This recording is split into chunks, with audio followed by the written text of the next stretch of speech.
Fala galera, beleza? Professor Vitor Piauí aqui.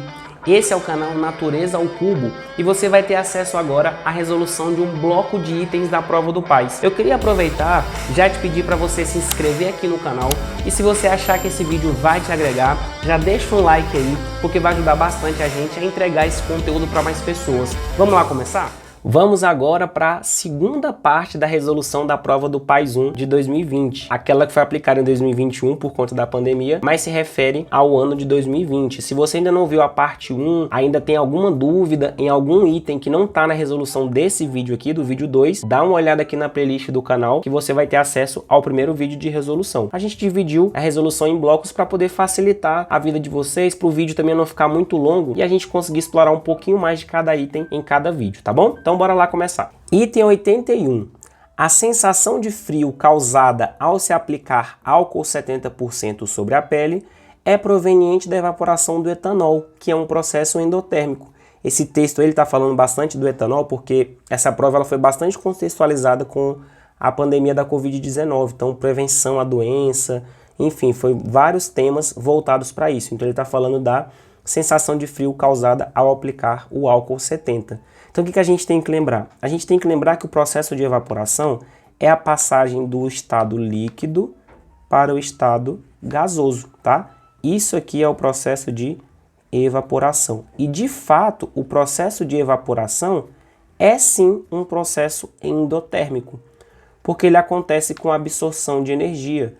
A energia para você chegar no gasoso a partir do líquido precisa ser absorvida. Então o líquido tem uma quantidade de energia menor que a quantidade do gasoso. Ao absorver uma certa quantidade de energia, que é o que você faz quando coloca água para ferver, coloca ela lá na boca do fogão, ao absorver uma certa quantidade de energia, então o líquido passa para o estado gasoso. Então de fato ele é um processo endotérmico, de fato ele é um processo que acontece com absorção de energia. Professor, então se ele está absorvendo calor, por que ele causa uma sensação de frio? Já estou adiantando que o item está correto, né? De fato ele causa uma sensação de frio. Mas por que isso acontece? Porque a sensação de frio, pessoal, é causada na vizinhança. Então, quando ele está absorvendo energia, ele está absorvendo energia de algum lugar. De onde? De quem está ao redor dele, de quem está na vizinhança. Então, o processo endotérmico tem a energia sendo aumentada dentro do processo, que a gente chama de sistema. Ao redor dele, tudo que está ao redor sente, na verdade, uma diminuição na temperatura, porque a energia está sendo exatamente tirada ali da vizinhança. Então, nos processos endotérmicos, a gente tem uma diminuição na temperatura da vizinhança. É por isso, inclusive, que o nosso corpo sua.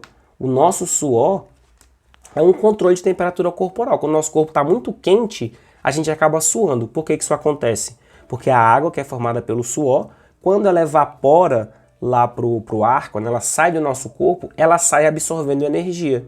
Então, a vizinhança daquele sistema vai acabar sentindo uma diminuição na temperatura. É o que ele fala aí da sensação de frio, tá? Por outro lado, os processos exotérmicos, já que eles liberam energia, então o que a vizinhança vai sentir? Se ele está liberando energia, a vizinhança vai sentir um aumento de temperatura.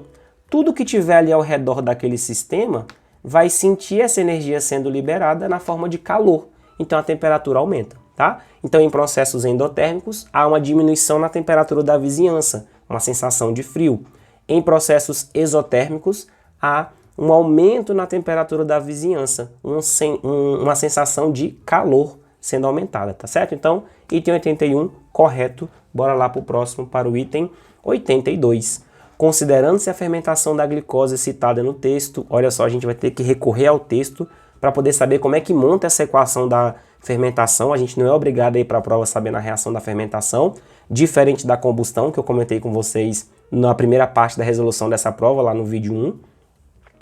Então, diferente lá da combustão, a fermentação a gente não é obrigado a saber. Ele vai dar para a gente lá no texto algumas informações. Considerando-se a fermentação da glicose citada no texto, são necessários mais de 1.500 kg de glicose para produzir 1.000 litros de etanol. Então a gente precisa primeiro montar a equação de fermentação da glicose e também fazer o balanceamento correto dessa equação. Vamos lá para o texto para ver o que ele fala para a gente. O álcool é normalmente obtido da fermentação de açúcares contidos em vegetais, como a glicose, da fórmula molecular, C6H12O6, que produz etanol e CO2, dióxido de carbono, nesse processo. Então, olha só, ele falou que a fermentação da glicose, C6H12O6, produz apenas etanol. O etanol, ele deu a fórmula dele aqui, ó, lá atrás, C2H5OH. Só para facilitar a nossa vida, eu vou escrever o etanol como C2H6O, tá? Para os cálculos não vai influenciar em nada se você escreve H5OH, se você escreve aberto, ou se você condensa tudo e escreve C2H6O, tá? Então vai formar apenas etanol e CO2. Bom, vamos balancear então essa equação. Quantos carbonos a gente tem nos reagentes? A gente tem 6. Nos produtos a gente tem 3, ó, porque é 2 aqui do etanol e 1 aqui do CO2. Sempre que não tem nada, a gente subentende que é 1. Então, para balancear, o que eu preciso? Eu preciso multiplicar os produtos por 2. Porque aí eu fico aqui, ó, 2 vezes 2, 4, com mais 2 vezes 1, 2, 4 mais 2, 6. E torcer para os hidrogênios e para os oxigênios já estarem balanceados, para a gente não ter que fazer mais nada, tá? Então, ó, no lado dos reagentes a gente tem 12 hidrogênios, que é o que a gente está vendo aqui. No lado dos produtos a gente já tem 12, porque aquele 2 que a gente botou aqui por causa do carbono influencia no hidrogênio também. Então, 2 vezes 6, 12 hidrogênios. E quantos oxigênios? Nos reagentes a gente tem 1 vezes 6, que já vai dar 6. E no lado dos produtos, quantos oxigênios? 2 vezes 1, 2, mais 2 vezes 2, que dá 4. 2 mais 4, 6. 6 oxigênio nos reagentes, 6 nos produtos. Beleza, a equação está balanceada. Então vamos agora fazer a proporção estequiométrica. Ele quer que a gente relacione a glicose, que é C6H12O6, com o etanol. Então eu vou ter que achar aqui, ó, a proporção entre elas. É 1 mol de glicose para 2 mol de etanol. Essa é a proporção que existe entre elas em mols, tá? Só que o item quer que eu relacione? Massa de glicose com volume de etanol. Putz, então eu não posso deixar aqui em mol. Eu vou ter que calcular a massa molar da glicose, tá? Então, se você não lembra como é que calcula a massa molar e você não viu o nosso vídeo 1 de resolução da prova, dá uma olhadinha lá porque eu expliquei para você como é que você calcula a massa molar. Então, aqui eu já vou fazer direto para a gente poder ganhar tempo, tá? Aqui a gente tem o carbono com massa atômica 12, o hidrogênio com massa atômica 1 e o oxigênio com massa atômica 16. Aí você tem que fazer essa conta, ó, 12 vezes 6 mais 1 vezes 12 mais 16 vezes 6. Fazendo essa conta toda, você vai achar que a massa molar da glicose é de 180 gramas por mol. O que isso significa? Significa que para cada mol de glicose, você tem uma massa de 180 gramas. Então, já que ele quer que eu relacione a massa de glicose, eu vou transformar esse 1 mol de glicose em 180 gramas. Beleza, professor. O etanol eu vou deixar em mol? Não vou deixar em mol. Por quê? Porque a questão quer que eu calcule, que eu relacione a massa de glicose com o volume de etanol. Primeiro, eu também vou transformar esse mol de etanol em massa, tá? Vou calcular a massa molar do etanol, ó. Cada carbono vale 12, cada hidrogênio vale 1, cada oxigênio vale 16. 12 vezes 2, 24, com mais 1 vezes 6 vai dar 6, 24 com 6 dá 30, 16 vezes 1 dá 16, 30 mais 16, 46. Então, cada mol de etanol tem 46 gramas. Cuidado, porque a gente tem 2 mol de etanol. Então, é 2 vezes 46, ou seja, 92 gramas. Pô, professor, massa, entendi que a gente transformou mol em massa. Sem trocadilho, tá? Desculpa, acabei de perceber que foi um trocadilho infame, mas não era esse meu objetivo.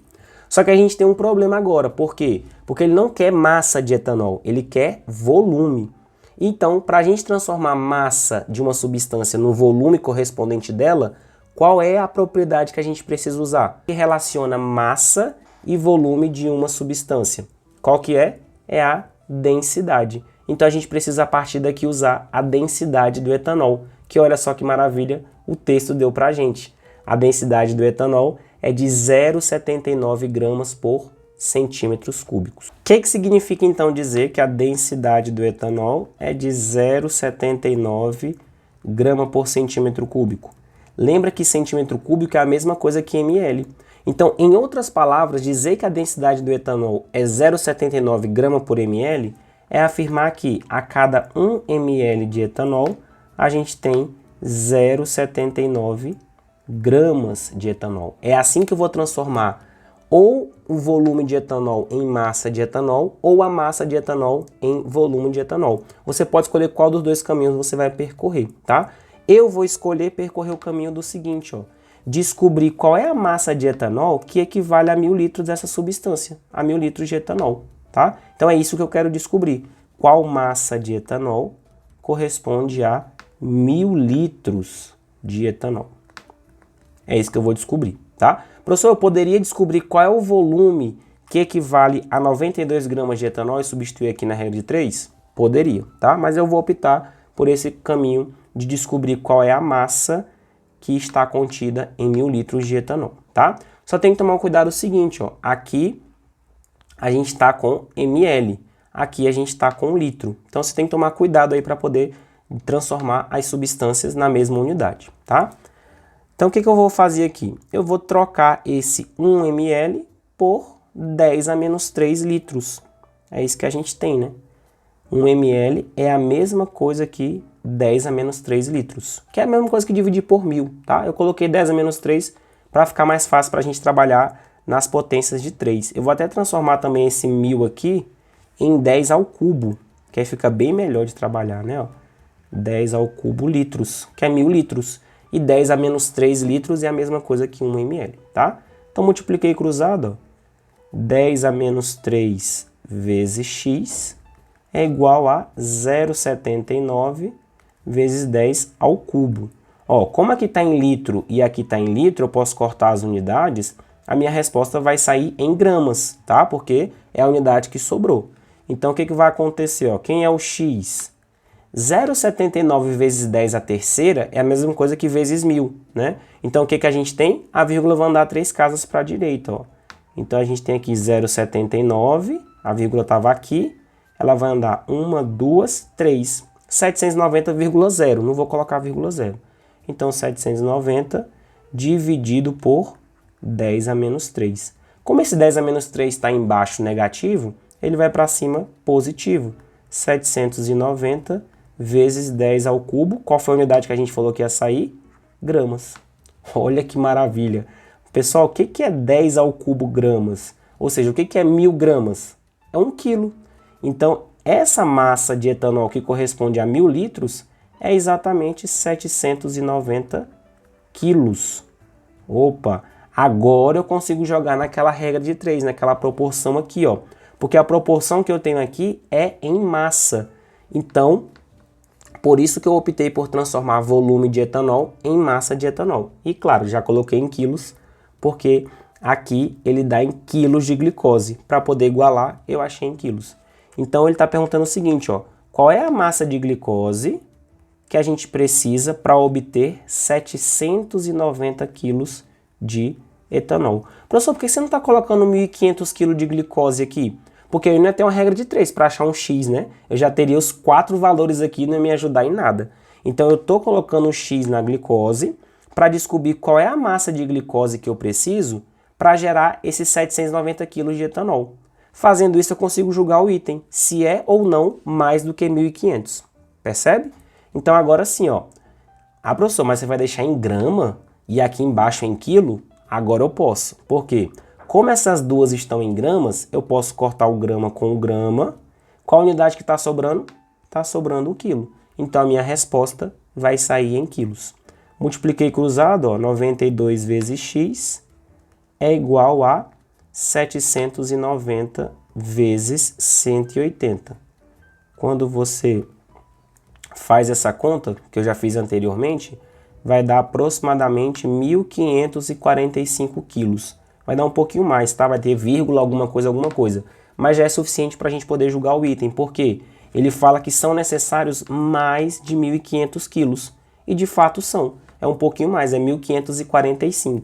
Então, por isso que o item 82 está correto, tá? Então, olha só o que a gente fez. A gente primeiro achou a proporção em mols, porque é isso que a equação traz para a gente. Quando a gente calcula aqui os coeficientes que a gente balanceia, é o que a equação informa pra gente, a proporção em mol. Só que o item não quer proporção em mol, igual aquele item lá da parte 1 que a gente fez da combustão da celulose da lignina. Ele não quer em proporção em mol, ele quer proporção em massa. Por isso que eu transformei 1 mol de glicose em 180 gramas, calculando a massa molar, e por isso que eu transformei 2 mol de etanol em 92 gramas, calculando a massa molar, porque a massa de 1 mol dele é 46. Certo. Só que o item não quer massa para massa, ele quer massa de glicose para volume de etanol.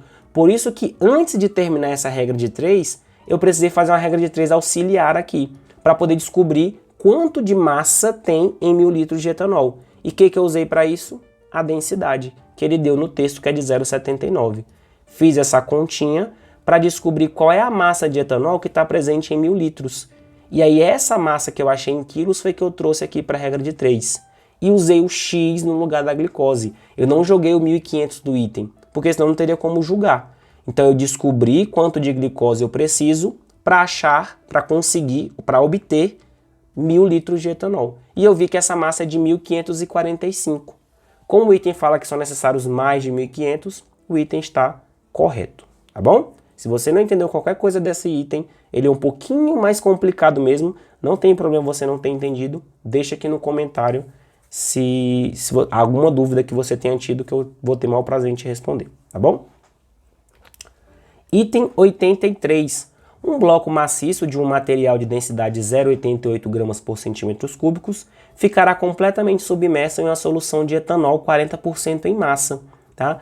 Então olha só, cuidado que você vai ter que observar que aqui no texto ele fala que a temperatura, de acordo com a temperatura, a densidade da mistura de etanol e água varia conforme o gráfico a seguir. Eu não tinha colocado o gráfico nos outros itens porque eu não precisava, para esse vai precisar, né? Então ele falou o seguinte, um bloco de densidade 0,88 submerso em uma solução de etanol 40% em massa. Cuidado, tá? Não vai usar que a densidade do etanol é 0,79, porque só é 0,79 quando o etanol está puro, quando tem 100% de etanol. Agora, se é uma mistura com a água, 40% em massa, então eu tenho que descobrir qual é a densidade dessa mistura. E como é que eu sei isso? Pelo gráfico. Ó. Se você pegar o gráfico aqui, ó, em cima do 40, esse 40% vai dar uma densidade ali mais ou menos perto de 0,94, né? Ó. Se você quiser fazer uma aproximação aí, você vai ver que vai dar mais ou menos isso. Então, a densidade de uma solução de etanol 40%, ela é aproximadamente 0,94 gramas por centímetros cúbicos. Então, se você tem lá ó, um recipiente com essa solução, densidade 0,94, e você colocar um bloco de densidade 0,88, o que vai acontecer com esse bloco? Ele vai flutuar. Porque como ele é menos denso do que o líquido, sempre que um sólido é menos denso do que o líquido, ele flutua nesse líquido, né? Então, nesse caso, o bloquinho maciço vai flutuar. Por isso que o item está errado. Ele fala que vai ficar completamente submerso. Nada a ver, item errado, tá? Então, item 83, errado, não vai ficar completamente submerso, ele vai flutuar. Item 84 é um item do tipo C. Dá uma olhada. 3 frascos numerados de 1 a 3 contêm amostras de água, etanol e metanol puros, 3 substâncias diferentes, né? Sem que se conheça o respectivo conteúdo de cada frasco. Para se identificar os compostos, os frascos foram colocados um ao lado do outro e o conteúdo de cada um deles foi observado em 3 temperaturas, inicialmente a 25 graus, depois a menos 10 graus e finalmente a 70 graus. Atingido o equilíbrio em cada temperatura, obteve-se o comportamento ilustrado a seguir em relação aos estados de agregação sólido, líquido e gasoso. Então, claro que ele vai te dar os pontos de fusão e de ebulição, você não é obrigado a ir para a prova decorando qual a temperatura de fusão e ebulição das substâncias. Com base nisso, você vai descobrir qual é a substância que está em cada um dos frascos. Então, vamos analisar primeiro a temperatura de 25 graus Celsius. Ó. Quando você está a 25 graus Celsius, o que você espera da água?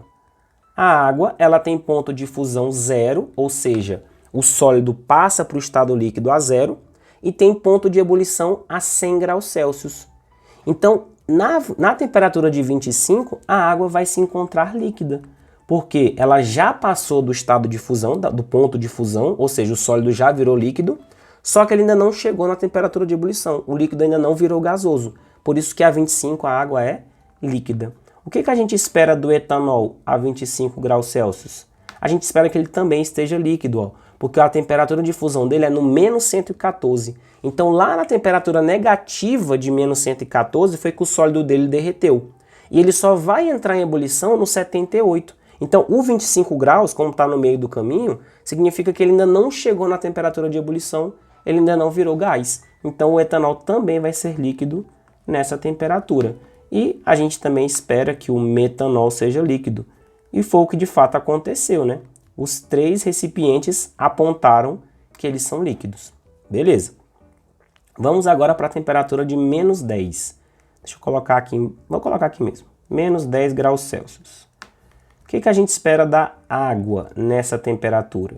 Nessa temperatura a gente espera que a água esteja sólida, porque como ela funde a zero, o sólido só vai virar líquido quando chegar no zero. Como menos 10 é uma temperatura menor, então a gente espera que nessa temperatura a água esteja sólida. O que a gente espera do etanol nessa temperatura? A gente espera que ele já esteja no estado líquido, porque como o sólido dele derreteu no menos 114, o menos 10, que é uma temperatura maior, ainda vai estar no líquido, tá? Já vai estar no líquido, porque o sólido derreteu lá no menos 114. Então, etanol líquido. E a gente espera que o metanol, olha só, também esteja líquido, porque a temperatura de fusão dele é no menos 98. Então, no menos 10, que é uma temperatura maior, o sólido já vai ter derretido, já vai ter virado líquido, só que ainda não atingiu o 65, que é a de ebulição. Então, estado líquido, aqui a gente só consegue concluir o quê? Que a água é o número 2, tá? Porque o único que se apresenta sólido na temperatura de menos 10 é o recipiente 2, que é o que tem a água. Então a gente conclui aqui que a água é recipiente 2. Ainda não dá para descobrir quem é o etanol e quem é o metanol, porque os dois estão líquidos. Vamos lá para a temperatura de 70 graus. A 70 graus, a gente espera que a água esteja líquida, porque ela só vai virar gás na temperatura de 100. No 70, ela ainda não entrou em ebulição. E é a mesma coisa que a gente vai esperar do etanol, ó, porque a temperatura de ebulição dele é 78. Então, no 70 ele ainda vai estar no estado líquido. Quem vai estar gasoso é o metanol, porque como a temperatura de ebulição dele é 65, no 70 ele já vai estar gasoso. Então aqui, ó, quem está gasoso? O recipiente 3. Então o metanol vai ser o 3, só sobra o etanol ser o 1, porque de fato, ó, é o único que está líquido nas 3 temperaturas, por isso que a resposta correta é número 1, etanol, número 2, água, número 3, metanol. Resposta correta, letra B, tá? Então a resposta do item 84 é letra B de bola. Para a gente finalizar, o item de número 85, dá uma olhadinha aí que ele vai falar o seguinte no texto. Soluções de glutaraldeído, que é uma substância, também podem ser usadas como desinfetantes no combate à Covid-19. O glutaraldeído é um composto de massa molar igual a 100 gramas por mol. Importante para você, essa informação é importante para você poder resolver o item depois. É formado apenas por carbono, hidrogênio e oxigênio. Ele é mais usado na desinfecção de superfícies e em ambientes industriais por ser relativamente tóxico e causar irritações na pele. Enfim. Por meio de uma análise química, determinou-se que uma amostra de 150 gramas de glutaraldeído continha 90 gramas de carbono, 12 gramas de hidrogênio e 48 gramas de oxigênio. Antes da gente começar a resolver, vou te fazer aqui um alerta, uma observação que, mais uma vez, na prova do PAIS 1, cai apenas um item do tipo D, e esse item do tipo D é exatamente de química, tá? Então isso vai acontecendo pelo menos desde 2016 até 2020, que é essa prova que a gente está fazendo. Então acredito que seja super provável que isso aconteça novamente na prova aí de 2021, que vai ser aplicada nesse ano de 2022, tá? Então acredito fortemente que isso vai acontecer. E ele vai falar o seguinte: considerando que a amostra da substância analisada seja pura, marque o número 1, marque o valor ou achure a área relativa ao teor percentual em massa de carbono, hidrogênio e oxigênio. Então ele quer que você descubra quantos porcentos de cada elemento desse em massa está na substância, no gráfico de barra disponibilizados a seguir. E número 2, determine a fórmula molecular do composto e transcreva o resultado para o quadro disponibilizado acima das barras. Então é um item do tipo D, ele é variado, ele pode ser de escrever, ele pode ser de desenhar. Dessa vez ele pediu para você fazer duas coisas, para você achurar aqui no gráfico de barras e pediu para você descobrir a fórmula molecular da substância e colocar aqui nesses espaços, né? Quantos carbonos, quantos hidrogênios e quantos oxigênios. Beleza. Vamos lá então para a gente poder responder esse item. A gente tem que partir do seguinte, ó. Ele falou que em 150 gramas de glutaraldeído você tem 90 gramas de carbono, 12 de hidrogênio e 48 de oxigênio, tá? Então em 150 gramas da substância você vai ter as seguintes quantidades: 90 gramas de carbono. Deixa eu só tirar essa caneta daqui, pronto. 90 gramas de carbono, 12 gramas de hidrogênio e 48 gramas de oxigênio. Se a gente está falando de porcentagem em massa, não importa qual massa que a gente está utilizando aqui, desde que a gente faça a proporção correta, tá? Então, para facilitar nossa vida duas vezes, eu vou descobrir quanto que tem de cada elemento em 100 gramas do glutaraldeído. E por que que isso vai ajudar a gente duas vezes? Primeiro, vai ajudar com a porcentagem, porque se eu descubro quanto de cada elemento tem em 100 gramas, eu já vou ter a porcentagem direto, concorda comigo? Eu vou achar quanto de carbono que tem em 100 gramas, esse valor já vai ser numericamente igual à porcentagem, já que está sobre 100, está por 100, percebe? Então, se eu descobrir cada um desses valores, eu já tenho a porcentagem de cada um dos elementos. E em segundo lugar, vai me ajudar por quê? Porque como a massa molar do glutaraldeído é de 100 gramas por mol, ele falou aqui no item também, no texto, desculpa. Então, se eu descobrir o quanto que tem em 100 gramas, eu vou descobrir o quanto que tem em 1 mol. E aí, assim, eu vou conseguir descobrir quantos átomos de carbono tem para poder chegar nessa massa que a gente encontrou. Vamos por partes. Se você não entendeu ainda, quando eu começar a resolver, acho que vai ficar mais claro para você. Dá uma olhada aqui, ó. Se em 150 gramas eu tenho 90 gramas de carbono, quantos gramas de carbono eu vou ter em 100 gramas? Então perceba, ó, de 150 para 100 eu tive que dividir por 1,5, tá? Tive que dividir por 1,5. Então sempre que eu for descobrir quanto de elemento tem em cada um, eu vou ter que dividir também por 1,5. Então vamos lá, ó. 90 dividido por 1,5, se você preferir, ó, 90 dividido por 1,5, 1,5 é a mesma coisa que 3 meios, né?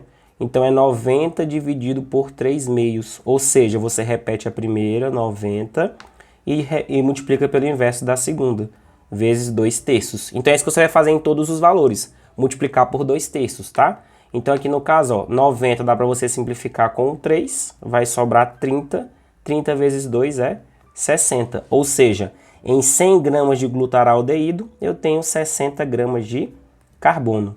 Vou fazer a mesma coisa para o hidrogênio, só que claro, em vez de ser 90 vezes 2 dividido por 3, vai ser 12 vezes 2 dividido por 3. Então aqui, ó, já vai virar aqui direto, ó. Deixa eu colocar aqui, 12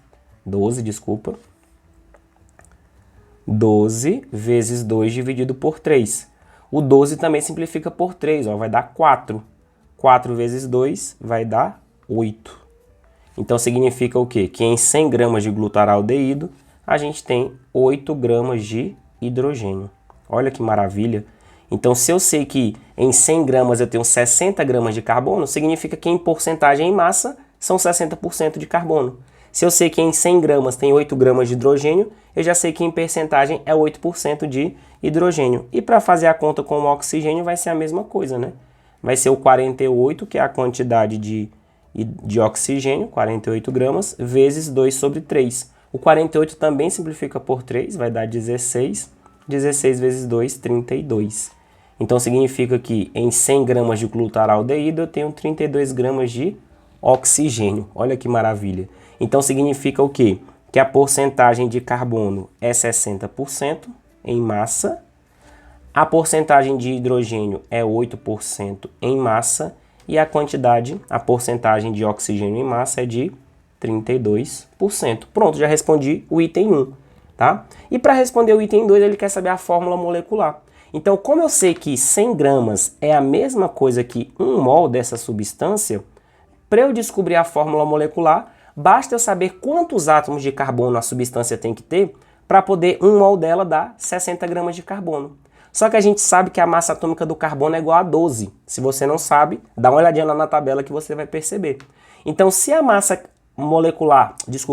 atômica do carbono é igual a 12, Então, se a massa atômica do carbono é igual a 12, significa o quê? Que você tem que ter 5 átomos de carbono para poder dar 60 gramas. Então, se você tiver C5 e a massa molar do carbono é 12, 12 vezes 5 vai dar exatamente os 60 gramas. E a gente vai fazer um raciocínio parecido para os outros elementos. Ó. Se você tem 8 gramas de hidrogênio e a massa molar do hidrogênio é igual a 1, então você significa que tem 8 átomos de hidrogênio para cada molécula de glutaraldeído. E se a massa molar do oxigênio é 16, então significa que você tem 2 átomos de oxigênio no glutaraldeído. Ou seja, a fórmula molecular dele é qual? C5H8O2. Vamos tirar a prova dos 9 para saber se realmente a fórmula molecular dele é essa?